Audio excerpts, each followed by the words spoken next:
Welcome back. تم ایک نہیں جیل میں 2 AC لگوا لو، مجھے کوئی اعتراض نہیں۔ نواز شریف کہتے ہیں ہمیں تانا دینے والوں نے خود جمہوریت کو تباہ کیا، میں تو ساتھ مل کر چلنے کے لیے ان کے گھر گیا تھا۔ مسلم لیگ نون اور پیپلز پارٹی تو مل کر حکومت بھی بنا لیتی ہیں، لیکن تمہارا رویہ ہمیشہ روٹھے شخص کی طرح ہوتا ہے۔ کبھی کہا اس کو جیل میں ڈال دوں گا، کبھی کہا نواز شریف کے قید خانے سے AC اتروا دوں گا۔ آج تم جیل میں ہو، میرا تو اس طرف دھیان بھی نہیں گیا۔ ہمیں حق کو حق، سچ کو سچ اور باطل کو باطل کہنا ہوگا۔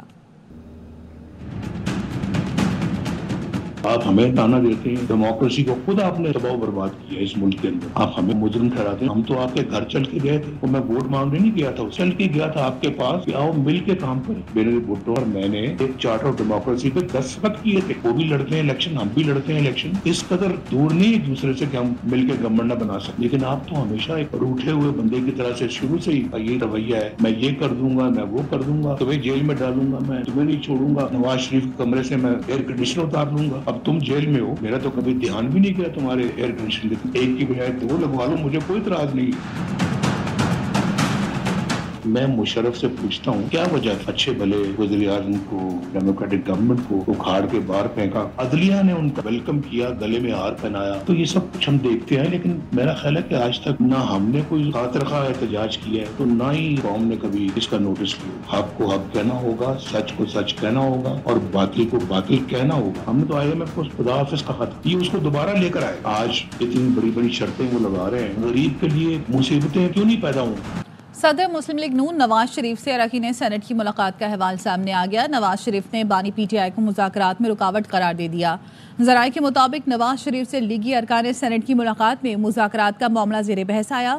نون لیگی سینیٹرز نے نواز شریف سے PTI سے مذاکرات پر پارٹی پالیسی کا سوال کیا، جس پر نواز شریف نے کہا بانی PTI خود بات چیت کے لیے سنجیدہ نہیں، جب وہ سنجیدہ نہیں تو کوئی کیسے مذاکرات کرے؟ ہم بات کرنا چاہتے ہیں لیکن کس سے اور کس بنیاد پر بات کریں؟ کیا ان کے پاس اختیار ہے؟ اپوزیشن لیڈر عمر ایوب کا کہنا ہے مجھے تو الیکشن ہوتا نظر آ رہا ہے، یہ بجٹ میں کیا پیش کریں گے؟ حکومت ناکام ہو چکی ہے۔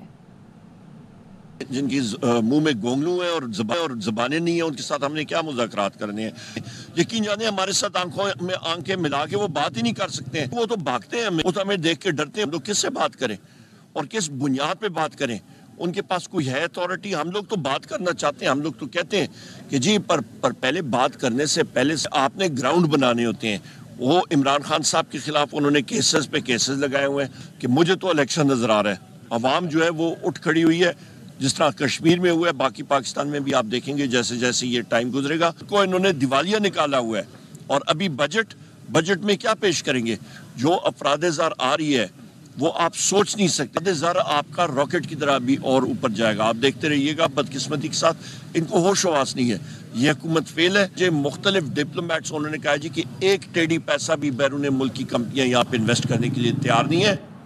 بانی PTI نواز شریف اور زرداری سے کسی صورت بات نہیں کریں گے۔ PTI رہنما سردار لطیف کھوسہ کہتے ہیں ہمارے مینڈیٹ پر ڈاکہ مارا گیا، نواز شریف یاسمین راشد سے ہارے ہوئے ہیں، ان سے کیسے بات ہو سکتی ہے؟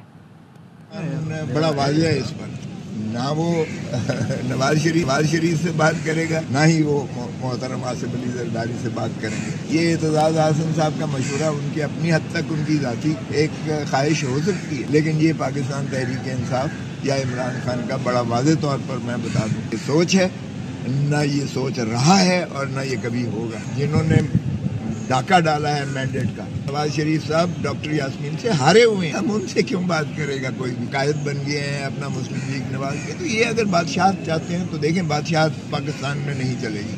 بھائی صاحب کو انہوں نے وزیر اعظم بنا دیا ہے، سمدھی کو ڈپٹی پرائم منسٹر بنا دیا گیا، بیٹی کو ماشاءاللہ وزیر اعلیٰ بنا دیا، پھر باقی تو کیڑے مکوڑے غلام ہو گئے نا، عوام تو جو ہے ان کی حیثیت ہی کوئی نہیں۔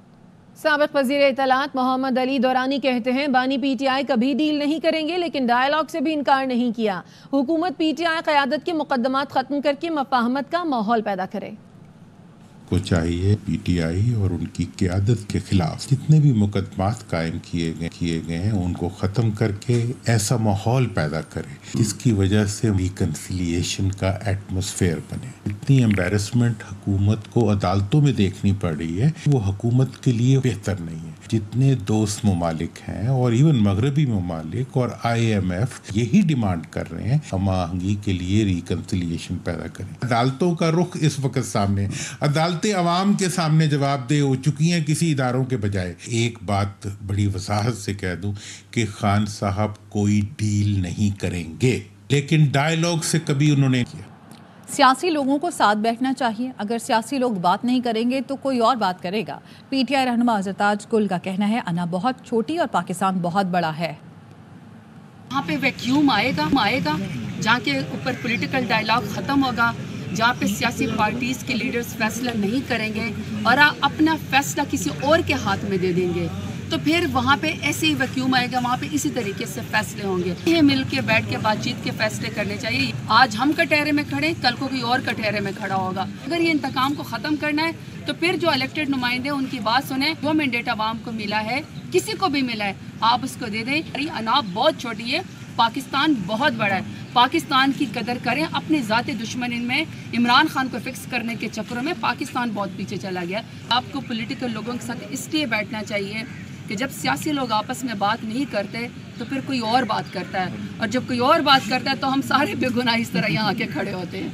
اور زرتاج گل کو قومی اسمبلی میں سنی اتحاد کونسل کا پارلیمانی لیڈر نامزد کر دیا گیا. بانی PTI نے منظوری دے دی ہے. PTI نے قومی اسمبلی میں پارلیمانی لیڈر کے لیے 4 نام تجویز کیے تھے.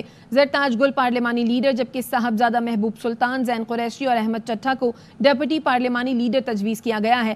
پیر کو سنی اتحاد کونسل کے سربراہ اسپیکر کو زرتاج گل کی نامزدگی کے بارے میں آگاہ کریں گے.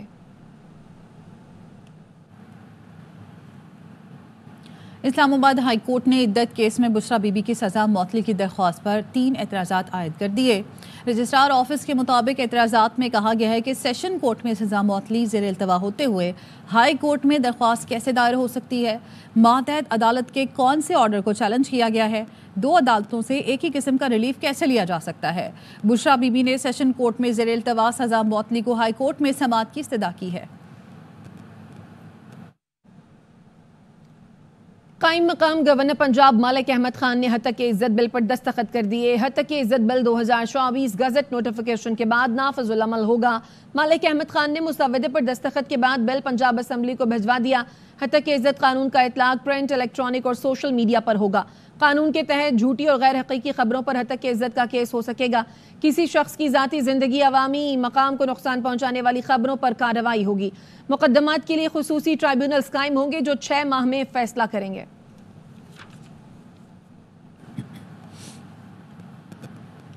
ہتک عزت کے قانون کو لاہور ہائی کورٹ میں چیلنج کر دیا گیا. درخواست گزار نے موقف اپنایا کہ ہتک عزت کا قانون بنیادی حقوق اور آئین کے خلاف ہے. اس قانون کے ذریعے عوام کی زبان بندی کرنے کی کوشش کی گئی ہے. آزادی اظہار کو ختم کیا جا رہا ہے. یہ قانون عوامی تنقید سے بچنے کے لیے بنایا گیا. عدالت سے استدعا ہے کہ ہتک عزت قانون کو آئین سے متصادم اور کالعدم قرار دیا جائے. صدر لاہور پریس کلب ارشد انصاری نے ہتک عزت بل عدالت میں چیلنج کرنے کا اعلان کر دیا. کہتے ہیں اسمبلی اجلاس اور حکومتی تقریبات کا بائیکاٹ کیا جائے گا. ڈیفیمیشن بل 2024 جو ہے وہ رات سائن ہو گیا. قائم مقام گورنر ملک محمد احمد خان صاحب سائن کر کے سو گئے. آزادی اظہار اور آزادی صحافت پر قدغن لگاتا ہے ایسے کسی بل کو ہم مسترد کرتے ہیں, نہیں مانتے. بل کے جو 2 ماسٹر مینیپولیٹر ہیں, ایک کا نام ہے پرویز رشید اور دوسری کا نام ہے مریم اورنگزیب. انہوں نے یہ پلان کیا ہوا ہے کہ اس گورنمنٹ کو کس طرح گرانا ہے. سی ایم صاحبہ, آپ کے رائٹ اور لیفٹ والے آپ کو چاہتے ہیں آپ جیل میں دوبارہ چلی جائیں. اب ہمارے پاس آپشن بڑے کھلے ہیں. ہم عدالت میں جائیں گے, ہمارے پاس احتجاج کا رائٹ ہے. آپ کے اسمبلیز کے بائیکاٹ کریں گے, آپ کے فنکشنز کے بائیکاٹ ہوں گے, آپ کی پریس کانفرنسز کے بائیکاٹس کریں گے, اور جب تک یہ بل معطل نہیں ہوتا, سسپینڈ نہیں ہوتا, اس پہ ختم نہیں ہوتا, تب تک ہماری جدوجہد جاری رہے گی.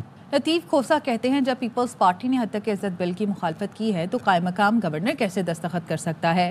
اصل میں اس بل کا مقصد اظہار رائے کی آزادی کا گلا گھونٹنا ہے.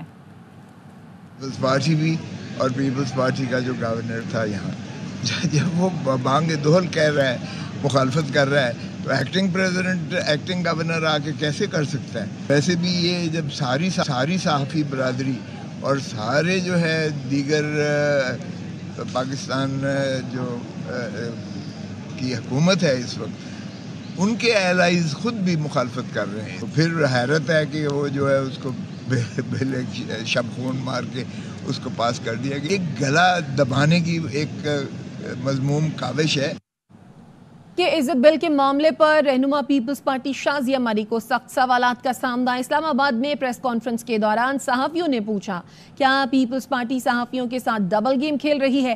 شازیہ مری نے جواب دیا حد تک کہ عزت بل کی منظوری میں پیپلز پارٹی شراکت دار نہیں ہے۔ کہا تھا کہ حد تک کہ عزت بل کے اوپر جو ہے وہ ہم صحافیوں کا ساتھ دیتی ہے، لیکن ایسا لگ رہا ہے کہ جیسے پیپلز پارٹی جو ہے وہ بھی صحافیوں کے ساتھ ڈبل گیم کر رہی ہے۔ گورنر صاحب جو ہے وہ 4 دن کی چھٹی جاتے ہیں اور قائم مقام گورنر جو ہے وہ بل کو منظور کر دیتے ہیں اور اس پہ سائن کر دیتے ہیں۔ پاکستان پیپلز پارٹی نے اس بل کے پیسج کے دوران اسے ایبسٹین کیا۔ ہمارا اس میں ہماری کوئی شراکت اس کے اندر نہیں ہے۔ ہمیں یقیناً تشویش ہے، یہ ایک بل ہے جو آیا ہے، اس پہ بات ہونی چاہیے تھی، اس پر ڈائیلاگ ہونا چاہیے۔ اگر پنجاب حکومت کی ضرورت ہے یہ بل تو بھی میں سمجھتی ہوں کہ لیجسلیشن وہی اچھی ہوتی ہے جس پر کنسنسس ہو۔ خبریں اور بھی ہیں لیکن یہاں وقت ہوا ہے ایک بریک کا، ہمارے ساتھ رہیے۔ اور $25 میں تصاویر بنوا کر ملک کا نام بدنام کر دیا۔ کامران اکمل اور باسط علی کی ورلڈ کپ ٹرانسمیشن میں قومی کھلاڑیوں پر تنقید۔ باسط علی نے کہا کھلاڑی اپنی رینکنگ کے لیے کھیل رہے ہیں۔ کامران اکمل کہتے ہیں معاملے کی انکوائری ہونی چاہیے۔ پاکستان ایز اے انڈیویجول کھیل رہا ہے، اپنا 50 اپنے رینکنگ فرق نظر آ رہا ہے۔ ان کے کتنے ورلڈ کلاس پلیئر ہیں، ایک راشد کے علاوہ۔ ہر دوسرے دن تو سوشل میڈیا میں رینکنگ چل رہی ہوتی ہے، اس نے اس کو پیچھے چھوڑ دیا، اس نے اتنی وٹیں لے لی۔ ہمارے پیشن ہی نہیں ہے۔ معافی کے ساتھ $25 کے لیے تو ڈنر پہ وہ کر رہے ہیں۔ قوم کو بدنام کر دیا انہوں نے۔ ایک بندہ تصویر کھنچوانا ہے، انہوں نے منع کر دیا، بھائی پیسے دیے۔ بہت اچھا نوٹس لیا ہے پاکستان گورنمنٹ نے اور چیئرمین پی سی بی نے۔ بہت افسوس کی بات ہے یار۔ انکوائری ہونی چاہیے۔ انٹرنیشنل ڈیوٹی پہ جا کے ایسے ایونٹ کوئی نہیں رکھ سکتا۔ بالکل ایسے ہی ویسے چلے جاتے ہیں آپ ریسٹورنٹ پہ اپنا گروپ کے ساتھ ڈنر کرتے ہیں، جاتے ہیں آتے ہیں، ٹیم کا ہوتا ہے، صرف ٹیم کا، کوئی پبلک نہیں آتی اس میں۔ لیکن یہ ہے کہ افسوس والی بات یہ ہے کہ آپ اپنی فارم دیکھیں، آپ اپنی ٹیم کا حال دیکھیں، پھر کیا نام ہے، آپ سٹرگل کرتے ہوئے نظر آ رہے ہیں، آپ موقع دے رہے ہیں میڈیا کو، لوگوں کہ آپ ایسی حرکتیں کریں جو میرے خیال سے میڈیا پہ ہو۔ خبریں اور بھی ہیں لیکن یہاں وقت ہوا ہے ایک بریک کا، ہمارے ساتھ رہیے۔ Welcome back. Chief of naval staff admiral Naveed Ashraf کا قطر کا دورہ۔ قطری افواج کے چیف آف سٹاف اور کمانڈر قطری امیر نیول فورسز سے ملاقاتیں کی۔ ISPR کا کہنا ہے ملاقاتوں میں دفاعی تعلقات، دو طرفہ بحری تعاون، باہمی دلچسپی کے امور اور علاقائی میری ٹائم سیکیورٹی پر تبادلہ خیال کیا گیا۔ نیول چیف نے محمد بن غانم الغنیم نیول اکیڈمی، نیول بیس الہول اور قطر امیری بحریہ کے جہازوں کا دورہ کیا۔ نیول چیف کو قطری بحریہ کی استعداد کار کے حوالے سے بریفنگ دی گئی۔ نیول چیف نے علاقائی میری ٹائم امن و استحکام کے لیے پاک بحریہ کے کردار کو اجاگر کیا۔ میزبان حکام نے خطے کی بحری سیکیورٹی کو یقینی بنانے میں پاک بحریہ کے کردار کی تعریف کی۔ وزیر اعظم شہباز شریف کا وفد کے ہمراہ چین کے تاریخی ورثے ٹیراکوٹا واریر میوزیم کا دورہ۔ کہا عظیم قومیں چین کی طرح اپنے تاریخی ورثے کی حفاظت کرتی ہیں۔ 200 برس قبل مسیح کے چینی کاریگروں کا ہنر قابل تعریف ہے۔ چینی حکومت کی جانب سے تاریخی ورثے کی حفاظت اور بحالی کے اقدامات قابل تقلید ہیں۔ چین نے اپنی محنت سے دنیا کے ہر شعبے میں لوہا منوایا ہے۔ پاکستان تاریخی اور ثقافتی ورثے سے مالا مال ہے۔ پاکستان میں تاریخی جگہوں کو بحال کر کے سیاحتی مقامات میں تبدیل کریں گے۔ نارتھ کراچی میں اناڑی سیکیورٹی گارڈ کی فائرنگ سے نوجوان کے قتل کا مقدمہ درج کر لیا گیا۔ پولیس قاتل سیکیورٹی گارڈ کو گرفتار کرنے میں ناکام ہے۔ افضل خان کی رپورٹ۔ کراچی میں غیر تربیت یافتہ سیکورٹی گارڈ کی فائرنگ سے ایک اور نوجوان جاں بحق۔ 17 سالہ سمت اپنے والد کے ساتھ مل کر مختلف علاقوں سے کچرا اٹھاتا تھا۔ نارتھ کراچی میں والد نماز جمعہ ادا کرنے گیا، واپس آیا تو بیٹا خون میں لت پت سڑک پر گرا ہوا تھا۔ فائر کی آواز آئی اور جب باقی لوگ گھر سے باہر نکلے تو اس وقت پتہ یہ چلا کہ وہ لڑکا یہاں پر اسی موقع پہ بالکل گرا ہوا تھا اور گارڈ بھاگ چکا تھا۔ قاتل سیکورٹی گارڈ کی شناخت رمضان کے نام سے ہوئی. اس کے ساتھ کام کرنے والے دیگر سیکورٹی گارڈز کو شامل تفتیش کیا گیا تو انکشاف ہوا کہ رمضان غیر تربیت یافتہ تھا. ٹریننگ کی تھی؟ نہیں تو وہ جنگل میں رہتے چلانے آتا ہے سر. سیفٹی کا پتہ نہیں ہے، جو ہمارے پاس ہے وہ ہم چلا لیں گے. بندوقیں، رائفل ہے، 11 فیری ہے. پولیس نے سمت کے قتل کا مقدمہ درج کر کے سیکورٹی کمپنی کے 3 افراد کو حراست میں لیا. تاحال قاتل سیکورٹی گارڈ رمضان قانون کی گرفت سے باہر ہے. کیمرہ مین ظہیر عباس کے ساتھ افضل خان، ARY نیوز کراچی. اس کے ساتھ ہی نیوز بلیٹن سے فی الوقت اتنا ہے. دیکھتے رہیے ARY نیوز.